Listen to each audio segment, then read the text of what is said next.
위해 죽으신 예수님이라는 제목으로 오늘 말씀 전하도록 하겠습니다. 다시 로마서 6장 23절을 우리 한번 같이 읽어볼까요? 오늘 본문 말씀입니다. 시작. 죄의 삭은 사망이요 하나님의 은사는 그리스도 예수 우리 주 안에 있는 영생이니라. 여러분, 신이신 예수님이, 만왕의 왕이신 예수님이 천하고 천한 인간의 옷을 입고 이 땅에 왜 오셨나요? 말씀 봅시다. 마태복음 1장 21절 시작. 아들을 낳으리니 이름을 예수라 하라. 이는 그가 자기 백성을 그들의 죄에서 구원할 자임이심이라. 예수님이 이 땅에 오신 것은 좋은 설교나 병 낫게 해주거나 귀신 쫓아내거나 위대한 일을 하기 위해서 오신 것이 아니라 바로 죄 문제 해결해 주기 위해서 오셨습니다. 여러분, 예수님을 소개할 때는 언제나 따라다니는 단어가 있어요. 그게 그리스도라는 단어입니다. 마태복음 1장 1절부터 아브라함과 다윗의 자손 예수 그리스도의 계본이라. 마태복음 1장 16절 마리아에게 그리스도라 칭하는 예수를 낳으시니라. 마태복음 1장 18절 예수 그리스도의 나심은 이러하니라. 누가복음 2장 11절 오늘 다윗의 동네에 너희를 위하여 구주가 나셨으니 곧 그리스도 주시니라. 예수님이 베드로에게 너희들은 나를 누구라 하느냐? 베드로의 대답이 주는 그리스도시요. 어느 날 예수님께서 체포되어 빌라도 앞에 서게 됩니다. 빌라도가 바라바와 예수님을 가운데 놓고 얘기합니다. 백성들에게 내가 너희 둘 중에 한 명을 놔주기를 원하는데 누구를 놔주었까? 이렇게 물을 때 예수님을 바라바냐 예수냐 할 때 예수 앞에 그리스도라 하는 예수냐 이렇게 물어봅니다. 그때 이 유대인들이 예수를 그리스도라 부르지 마세요 이렇게 하지 않고 그냥 듣고 있어요. 그때 다시 한 번 더 묻습니다. 빌라도가 이르되 그러면 그리스도라 하는 예수를 내가 어떻게 하겠느냐? 그들이 다 예수를 십자가에 못 박아야 된다 말합니다. 예수님은 이 유대인들 모든 사람들이 그리스도라고 불려졌어요. 그래서 이 빌라도가 예수를 그리스도라 하는 예수를 어떻게 하고 싶으냐 이렇게 물었던 것입니다. 예수님이 십자가에 죽으시고 부활하시고 하늘에 승천 이후에 사도들이 예수님 말씀대로 마가의 다락방에 모여서 전혀 기도에 힘쓸 때 성령이 임하죠. 그러자 그들이 방언을 얘기합니다. 사람들이 자기가 태어난 곳의 방언을 막 얘기하는 것을 보고 몰려왔어요. 그때 이 베드로가 그들을 향해 설교합니다. 그런즉 이스라엘 온 집은 확실히 알지니 너희가 십자가에 못 박은 이 예수를 하나님이 주와 그리스도가 되게 하였다. 그렇게 말하였습니다. 베드로가 성령 받은 이후 매일 성전에 올라가는데 어느 날 때부터 안전뱅이 된 사람이 그에게 도와달라고 이렇게 손을 내밀었을 때 내가 예수 그리스도의 이름으로 일어나 걸어라 이렇게 얘기해요. 이 일로 이 안전뱅이가 일어나요. 그러니까 온 성전이 그냥 깜짝 놀랐어요. 그날 예수 믿는 사람이 쏟아졌어요. 그래서 대제사장은 이 베드로와 요한을 체포합니다. 너희가 누구의 이름으로 이런 일을 하느냐? 그때 사도행전 4장 10절에 보면 너희와 너희 모든 이스라엘 백성들은 알라. 너희가 십자가에 못 박은 하나님이 죽은 자 가운데서 살리신 나사렛 예수 그리스도의 이름으로 이 사람이 건강하게 되었다. 그렇게 말하였습니다. 바울은 그의 서신서에 예수님을 소개할 때 언제나 주 예수 그리스도라는 단어를 붙입니다. 로마서 1장 1절 예수 그리스도의 종 바울은 로마서 5장 11절 그뿐 아니라 이제 우리로 화목하게 하신 우리 주 예수 그리스도로 말미암아 로마서 5장 21절 우리 주 예수 그리스도로 말미암아 영생에 이르게 하려 함이라. 오늘 읽었던 6장 23절도 그리스도 예수 우리 주 안에 있는 영생이니라. 쭉 정리를 하자면 예수님은 태어날 때부터 그리스도로 태어났고 3년 반 공생애를 사시는 동안 제자들의 입으로부터 그리스도라는 고백을 들었고 백성들의 입에도 늘 예수님을 그리스도라고 불렀습니다. 심지어 십자가에 죽는 순간까지 백성들에게 그리스도라는 말을 들었고 십자가 처형의 심판하는 빌라도조차도 예수님을 그리스도라고 불렀어요. 그것으로 끝나지 않았어요. 예수님이 부활하신 후에 제자들이 이제 목숨을 걸고 예수님을 그리스도라고 부르는 것을 주저하지 않았어요. 바울은 그의 모든 서신서에 예수님을 그리스도라고 불렀고 예수라는 말보다도 아예 그리스도라는 말을 더 선호하였어요. 여러분, 그리스도의 뜻이 뭐죠? 기름 부음 받은 자. 기름 부음 받은 자. 구약에 어떤 사람에게 기름 부음 받았죠? 첫 번째, 선지자에게. 두 번째, 제사장에게. 세 번째, 왕에게. 그러면 이 세 사람의 공통점이 뭐예요? 기름 부음 받는 자들의 공통점이 뭐예요? 선지자는 죄를 지적해주고 죄에 대하여 예언하고 죄의 심판이 있다는 것을 얘기하는 사람이 선지자예요. 제사장은 뭐예요? 사람들의 죄를 양을 끌고 오면 그 사람의 죄를 대신 양의 피를 뿌려서 죄를 해결해 주는 것이 제사장이에요. 왕은 누구예요? 죄를 심판하고 의를 칭찬하고 백성을 다스리는 자가 왕이에요. 이 기름 부음 받는 자의 특징은 죄를 해결해 주는 분이라는 것입니다. 그리스도는 이 세 가지 역할을 다 하지요. 즉 그리스도는 죄 문제를 해결해 주는 메시아입니다. 여러분, 제가 그리스도나 메시아나 똑같은 말이라 했죠. 그리스도는 헬라 말, 메시아는 히브리 말이에요. 그리스도는 죄를 없애주는 메시아인 것입니다. 예수님이 이 땅에 오심은 인류의 죄 때문입니다. 예수님이 이 땅에 오심은 죄 문제를 해결해주는 메시아로 오신 것입니다. 여러분, 예수님은 정치범으로 돌아가신 게 아니에요. 예수님은 정치한 일이 없어요. 그럼 예수님은 또 힘없어서 체포되어서 죽은 것일까요? 아닙니다. 예수님은 예루살렘 성 입성하기 전에 내가 체포되어 십자가에 죽고 3일 만에 부활할 것을 예언하셨어요. 그분이 만약에 힘이 없어서 체포된 분이라면 그 자기가 체포될 걸 다 아는데 도망가시면 되잖아요. 예수님은 힘 없는 분이 아닙니다. 자연도 움직이는 분입니다. 그 샘풍랑도 잠잠케 하시는 분입니다. 어마어마한 능력이 있는 분이십니다. 그런데 왜 체포되어 십자가에 돌아가셨나요? 예수님 자신이 인류의 죄 문제를 해결하는 그리스도, 메시아로 오셨기 때문에 십자가에 달려 돌아가신 것입니다. 여러분, 사람에게 제일 큰 문제가 뭘까요?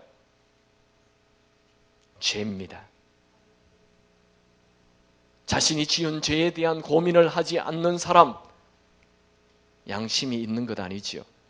자신이 평생 지은 죄에 대한 가책도 없고 불안도 느끼지 않는다면 그는 양심을 버린 자입니다. 그 사람은 진짜 지옥문 앞에 서 있는 사람입니다. 선한 사람일수록, 양심 있는 사람일수록 자신이 지은 죄에 대한 죄책감을 가지고 고민합니다. 여러분, 남모르게 죄 짓고 행복할 사람이 있습니까? 아무도 모르는데 그래도 마음이 힘들어요. 왜 그렇습니까? 양심이 있었어요. 그 양심 누가 줬어요? 하나님이 주신 거예요.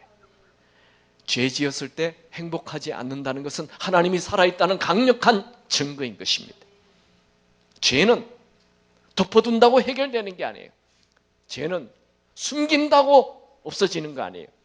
죄는 암보다도 더 무서운 것입니다. 현대인들은 암을 무서워합니다. TV나 영화 같은 거 보면 암에 걸렸다는 얘기 들으면 털썩 주저앉아가지고 눈물을 펑펑 흘리고 막 울어요. 처음에는 아니야 잘못 진단했을 거야. 처음에는 그렇게 얘기해요. 두 번째는 내가 그것 때문에 그런 것 같아 하며 후회해요. 세 번째는 절망하고 좌절하고. 그러나 암은 조기에 발견하면 치유가 되고 암은 또 잘 치료하면 낫기도 합니다. 요즘 약이 발달되고 의술이 발달되어 암이 발견되어도 많이 치유됩니다. 그러나 죄는 치료되지 않습니다. 아무리 착한 행동해도 죄는 없어지지 않아요. 아무리 자기 몸을 괴롭히는 학대하고 고행을 해도 없어지지 않아요. 죄의 대가는 죽어야 하는 것입니다. 로마서 6장 23절에 죄의 삭은 사망이요. 죄를 많이 지으나 작게 지으나 어쨌든 죄를 가지고 있으면 사망, 죽음입니다. 성경은 죄의 삭은 사망이라고 선언합니다. 여러분, 우리는 여기서 잠시 죄가 뭔지 좀 생각해 보기 원합니다. 성경이 말하는 죄는 크게 두 가지예요. 로마서에 나와 있어요. 로마서 1장에 보면 첫 번째 죄는 내 마음대로 사는 게 죄예요. 로마서 1장 28절 한번 같이 읽어볼까요? 시작. 또한 그들이 마음에 하나님 두기를 싫어하며 하나님께서 그들을 그 상실한 마음대로 내버려 두사 합당치 못한 일을 하게 하셨으니. 여러분, 사람은 조금만 생각해 보면 하나님이 계신다는 것 분명해져요. 저는 하나님이 계신가라는 질문이, 이 거대한 지구가 매일 1670km로 돈다는 사실 앞에 그 의문이 사라졌어요. 아, 신이 계시는구나. 아무도 이 지구를 돌리는 사람이 없어요. 그런데 이 거대한 지구가 매일 1670km로 돌아요. 거기다가 이 지구에서 1억 5천만 킬로 떨어진 저 먼 곳에 약 6천도나 되는 태양이 떠 있다는 사실 앞에서 저는 하나님에 대한 존재에 대한 의문이 그냥 마침표를 찍어버렸어요. 인류가 시작된 이래로 저 6천년 동안 저 6천도나 되는 저 태양이 아무도 석유를 넣는 사람이 없고 아무도 가스를 주입하는 사람이 없는데도 똑같은 온도로 이 지구에 있는 모든 땅을 데워주고 있어요. 하나님 계셔요. 로마서 1장 18절 19절 같이 읽을까요? 시작. 하나님의 진노가 불의로 진리를 막는 사람들의 모든 경건하지 않음과 불의에 대하여 하늘로부터 나타나나니 이는 하나님을 알만한 것이 그들 속에 보임이라. 하나님께서 이를 그들에게 보이셨느니라. 하나님을 알만한 것, 그냥 자연만 보면 하나님의 살아계심을 알게 돼요. 특별히 우리 자매님들 아기가 태어날 때 진짜 신비죠.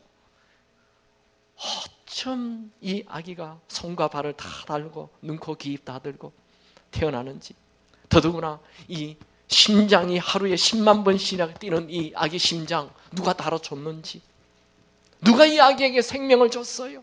그저 신비일 뿐입니다. 이 신비라는 말이 바로 하나님이 계신다라는 말이죠. 다음 구절을 한번 봐요. 하나님이 계신다는 게 분명하게 얘기합니다. 로마서 1장 20절 시작. 창세로부터 그의 보이지 아니하는 것들 곧 그의 영원하신 능력과 신성이 그가 만드신 만물에 분명히 보여 알려졌나니 그러므로 그들이 핑계하지 못할지니라. 여러분, 그냥 나무 한 그루를 봐도,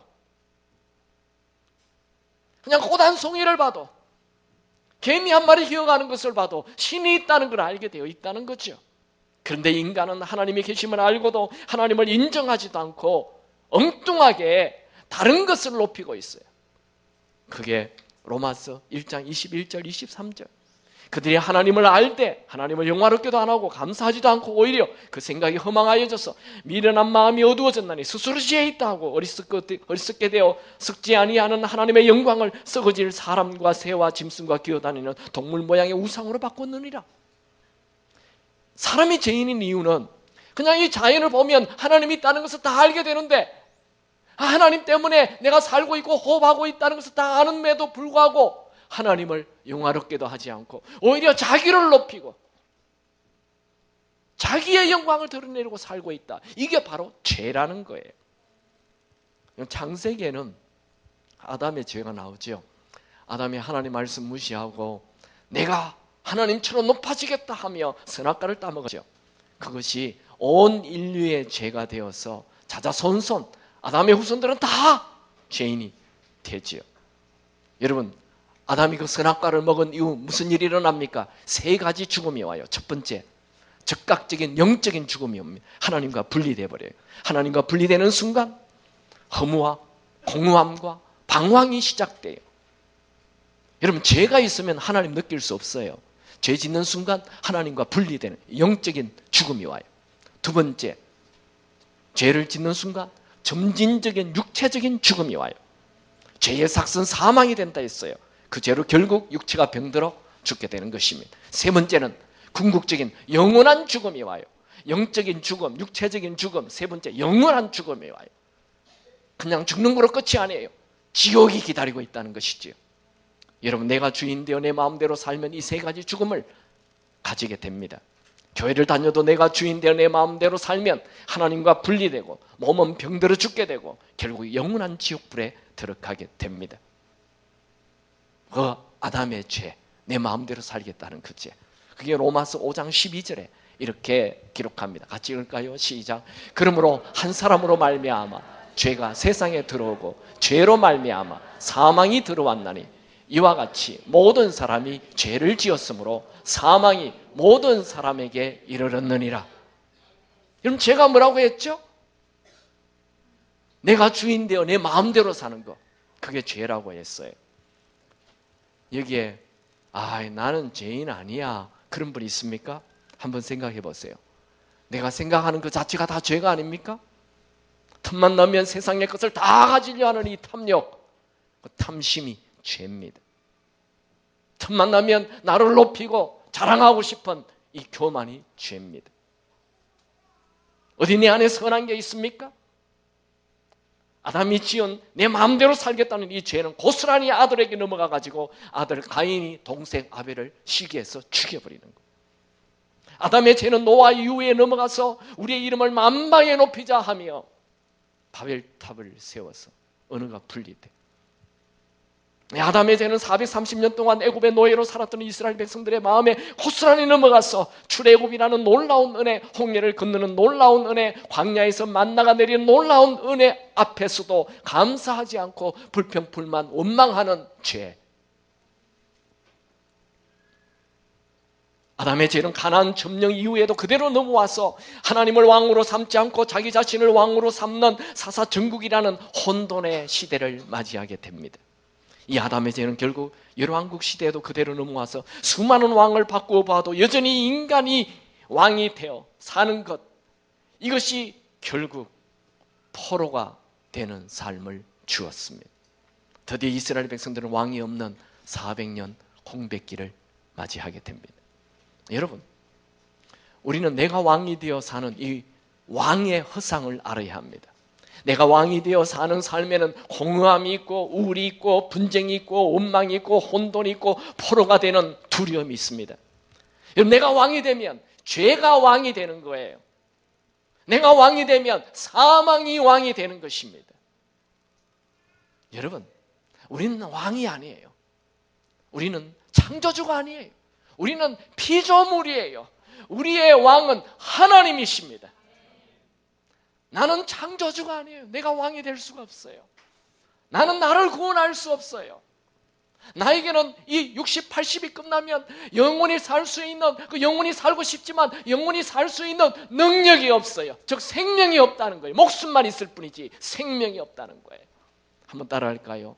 나는 나를 구원할 수 없습니다. 나에게는 영원히 살 능력이 없습니다.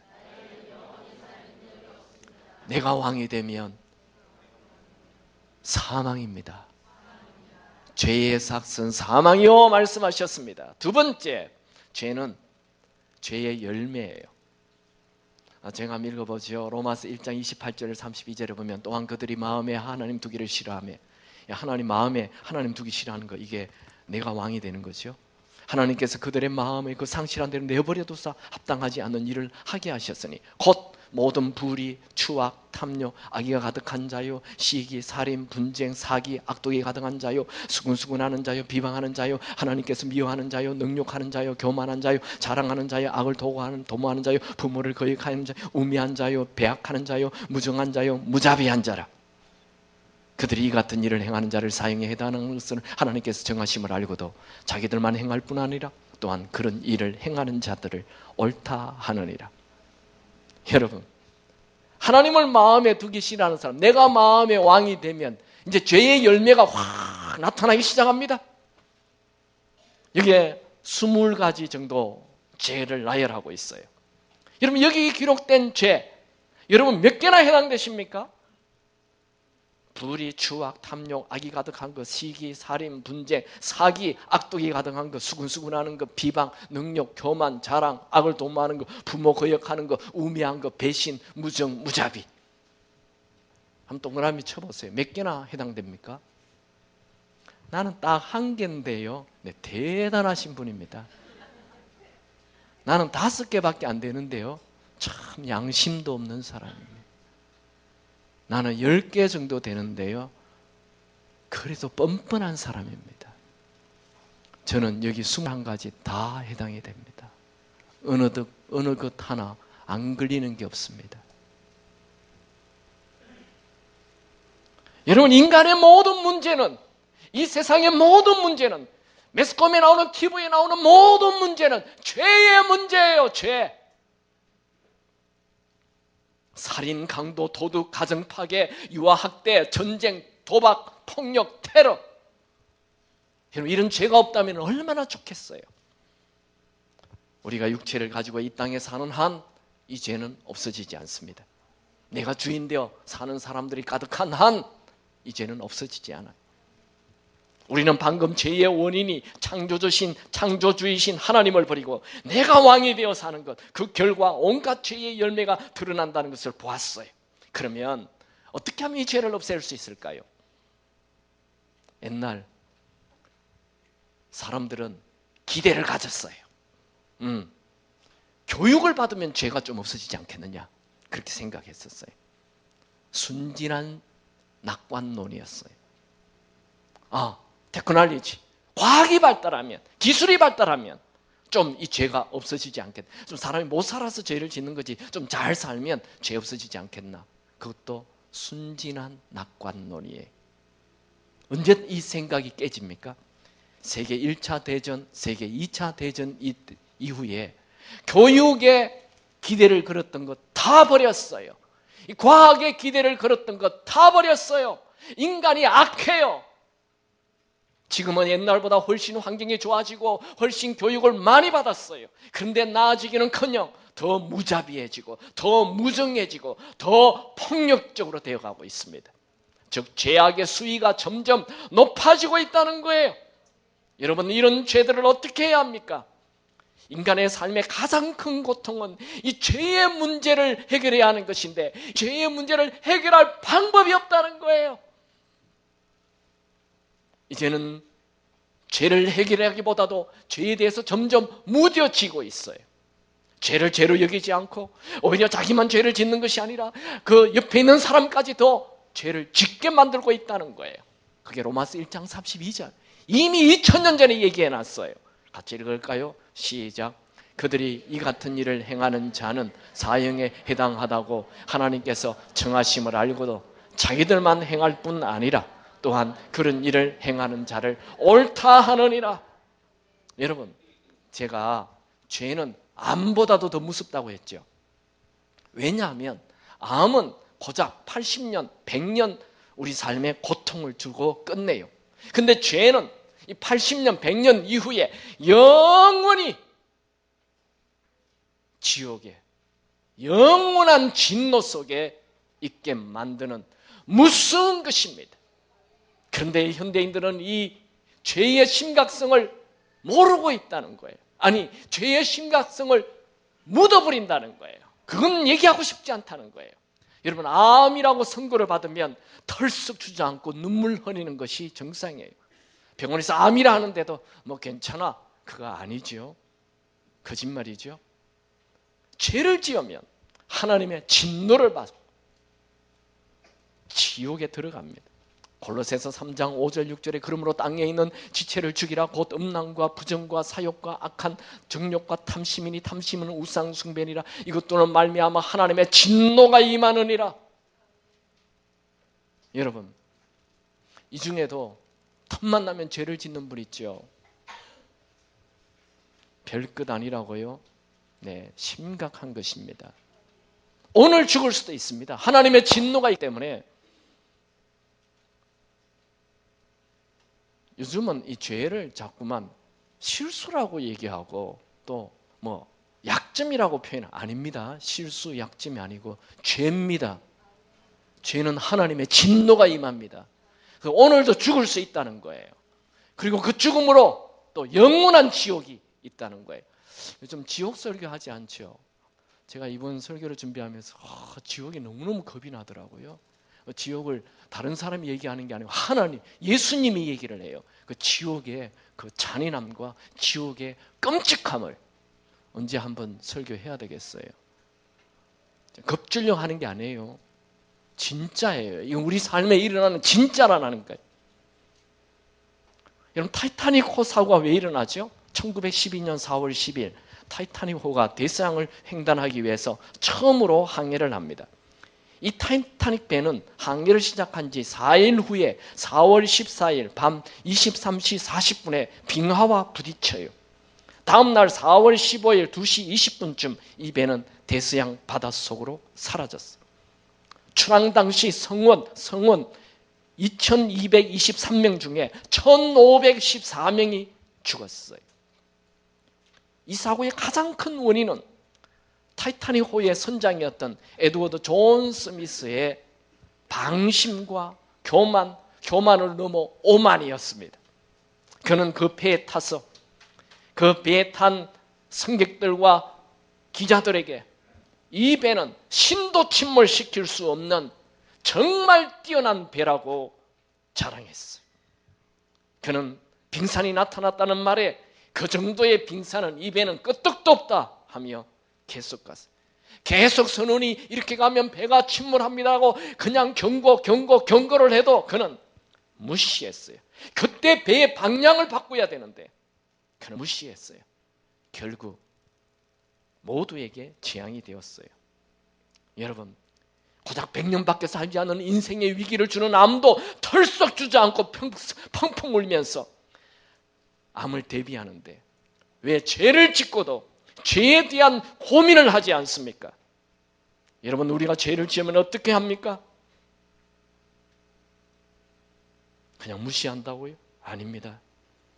성경은 죄의 삭은 사망이라 그랬어요. 영원한 불못에 들어갑니다. 거짓말이 아닙니다. 그리고 죽음 이후에 심판이 있습니다.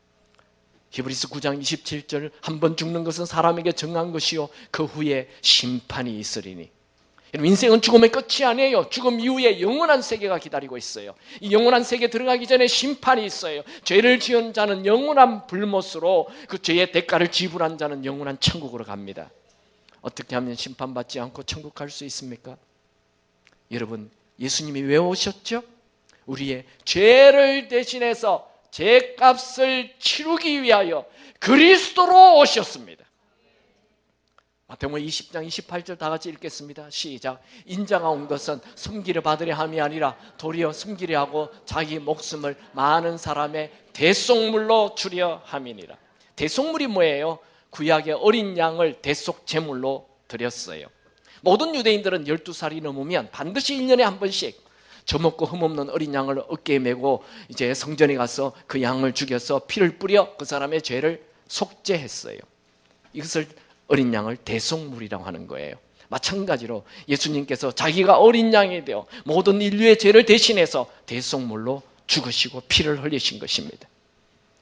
예수님은 3년 반 공생애를 마치고 이제 제자들과 함께 마지막 최후의 만찬을 하시잖아요. 그럴 때 포도주를 탁 제자들에게 주면서 이런 말씀을 하십니다. 마태복음 26장 28절 시작. 이것은 죄사함을 얻게 하려고 많은 사람을 위하여 흘리는 바 나의 피 곧 언약의 피니라. 여러분, 예수님께서 십자가에 흘리신 피가 우리의 인간의 죄를 씻어주는 그 속죄함을 주는 그런 피다라는 이 얘기가 예수님이 죽으신 이후 제자들이 만들어낸 얘기나 아니면 초대교회 교인들이 만들어낸 교리가 아니에요. 예수님께서 죽기 직전에 유언으로 직접 하신 말씀이에요. 내가 흘리는 피가 너희들의 죄를 없애주는 언약의 피라고 말씀하셨어요.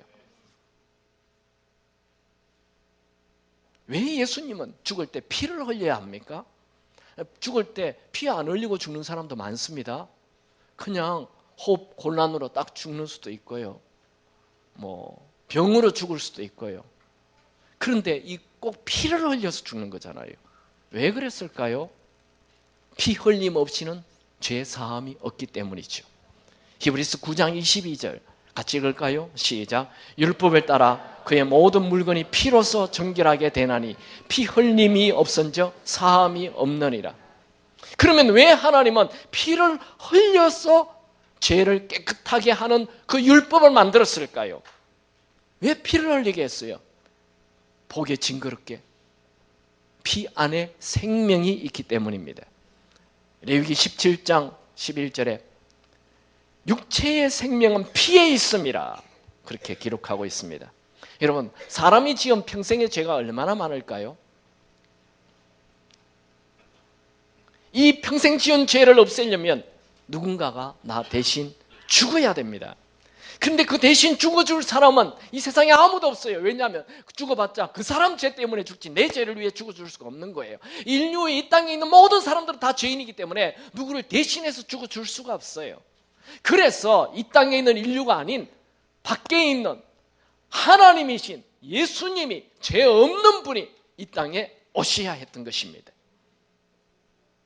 저는 어릴 때 2000년 전에 죽으신 예수님의 피가 2000년 후에 사는 오늘날 나의 죄를 없애준다는 게 참 이해가 되지 않았어요. 그래서 저희 어머니에게 믿음 좋은 우리 매일 새벽 예배 하시는 우리 어머니에게 어머니 어떻게 하면 2000년 전에 죽은 예수님의 피가 지금 2000년 후에 살고 있는 내 죄를 없애줍니까? 이랬더니 전도사님에게 물어봐라 그러더라고요. 그래서 제가 또 전도사님에게 물어봐요. 전도사님 어떻게 2000년 전에 죽은 예수님의 피가 2000년 후에 살고 있는 내 죄를 없애줍니까? 그랬더니 그 은퇴 학생 기도 많이 해라 그래요. 기도 많이 해도 모르겠더라고요. 그런데 알게 됐어요. 그 2000년 전에 죽은 예수님 피가 왜 내 죄를 2000년 후에 사는 내 죄를 해결하는지. 바로 예수님의 피가 사람의 피가 아닌 하나님의 피기 때문에 그런 것입니다. 사도행전 20장 28절 하나님이 자기 피로 사신 교회를 보살피게 하셨느니라. 성경은 교회는 예수님의 피, 하나님의 피값을 주고 세운 것이라고 기록하고 있습니다. 예수님의 피는 한 그 2000년 전에 나사렛 총각 예수의 피가 아니에요. 그건 하나님의 피예요. 하나님의 피는 시간과 공간을 초월하여 모든 사람의 죄를 없애주는 능력이 있습니다. 여러분 집에 아들 하나밖에 없다 합시다. 그 하나밖에 없는 그 아들을 돼지 몇 마리하고 바꿀 수 있을까요? 이런 질문 자체가 화가 나죠? 말이 안 되죠? 그 더러운 돼지, 그 돼지 1000마리를 주어도 아들과 바꿀 수 없겠죠? 맞습니까? 돈 좀 됩니까? 10마리 줘도 안 바꾸겠죠? 내 아들하고 내 아들 죽음하고 그 돼지 10마리하고 바꾸겠어요? 여러분 죄 없으신 하나님이신 예수님 한 분과 더러운 죄인 몇 명과 바꿀 수 있을까요? 70억 인구 다 주어도 예수님 한 분과 바꿀 수 없습니다. 왜냐하면 예수님은 피 하나도 죄 하나도 없으신 분이실 뿐만 아니라 온 우주를 만드신 하나님이시기 때문에 그렇습니다. 그러면 예수님 한 분의 죽음과 온 인류의 죄값을 다 예수님 한 분의 죽음으로 온 인류의 죄값을 다 지불할 수 있습니까? 물론입니다. 죄를 짓는 자는 하나님과 원수가 되고 하나님의 진노 아래에 있게 됩니다. 그런데 예수님이 십자가 위에서 우리의 죄값을 지불함으로 하나님의 그 진노가 사라지고 하나님과 우리가 화목하게 되는 것입니다. 로마서 5장 10절 곧 우리가 원수 되었을 때 그의 아들의 죽으심으로 말미암아 하나님과 화목하게 되었은즉. 여러분 우리가 죄를 지어서 하나님과 분리가 되는 그 하나님의 진노를 받아야 하는 죄인 되었는데 예수님이 우리 죄를 대신해서 십자가에 죽어 피를 흘리심으로 죄값을 치르게 되었습니다. 이 예수를 마음에 영접하면 하나님과 원수된 자리에서 하나님의 자녀가 되는 자리로 바뀌어집니다. 예수 믿기 전에는 하나님 앞에 감히 갈 수가 없어요. 내가 죄가 너무 많아가지고 내 진노가 있어서 금방 심판할까 봐. 그런데 예수님이 내 안에 들어오자 예수의 피 때문에 이제 하나님 앞에 가는 게 담대해졌어요. 히브리서 10장 19절 20절 시작. 그러므로 형제들아 우리가 예수의 피를 힘입어 성소에 들어갈 담력을 얻었나니 그 길은 우리를 위하여 휘장 가운데로 열어놓으신 새로운 살 길이요 휘장은 곧 그의 육체니라.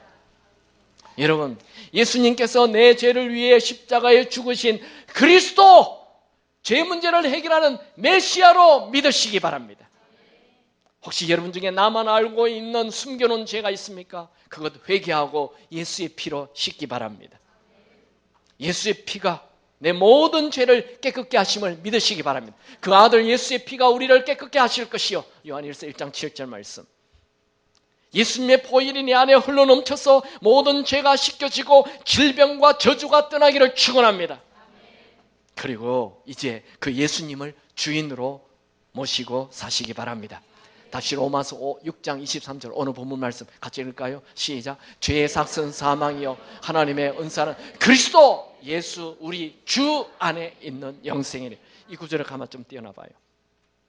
여러분, 예수님이 우리 죄 문제를 해결해 주시는 그리스도로 믿고 그리고 예수님을 주인으로 모시고 사십시오. 그 사람에게 영생이 있습니다. 예수를 그저 죄 문제 해주는 메시아로만 믿고 내가 주인 되어 살면 다시 죄를 범해서 지옥 갈 수밖에 없어요. 그러면 예수를 믿었지만 이 기쁨이 다 사라지는 거예요. 죄는 우리의 기쁨을 다 빼앗아가 버려요. 여러분, 한번 예수를 그리스도로 메시아로 믿는 거로 끝내면 안 돼요. 그러면 예수 믿은 이후에 생기는 이 죄를 해결할 수가 없어요. 날마다 예수님을 주인으로 모시고 사십시오. 그래야 모든 죄를 이길 수 있습니다. 날마다 죄를 이기는 방법은 날마다 예수님을 주인으로 모시고 살 때 일어나는 것입니다. 내가 주인 되어 살면 다시 죄의 강물이 솟아나 버려요. 예수님을 우리 죄 문제 해결해 주시는 그리스도로 믿고 주인으로 모시고 살면 이제 축복의 강물이 솟아나게 될 것입니다. 예수를 믿는다 하면서도 늘 죄에 빠져 죄책감에 사는 그 비참한 그리스도인의 삶을 청산하시고 날마다 예수님을 주인으로 모시고 살아 기쁨 넘치는 그리스도인이 되기 바랍니다. 자, 오늘 본문 말씀 다시 한번 읽을까요? 시작. 죄의 삭은 사망이요 하나님의 은사는 그리스도 예수 우리 주 안에 있는 영생이니라. 아멘. 예수님은 우리 죄 문제 해결해 주시는 그리스도이십니다. 예수의 피로 여러분 기억나는 모든 죄를 깨끗게 씻으시기 바랍니다. 혹시 살다가 또 죄가 나타났습니까? 죄 지었습니까? 그러면 예수의 피로 죄를 씻으시기 바랍니다. 그리고 예수님을 주인으로 모시고 날마다 살아가시기 바랍니다. 찬양하겠습니다.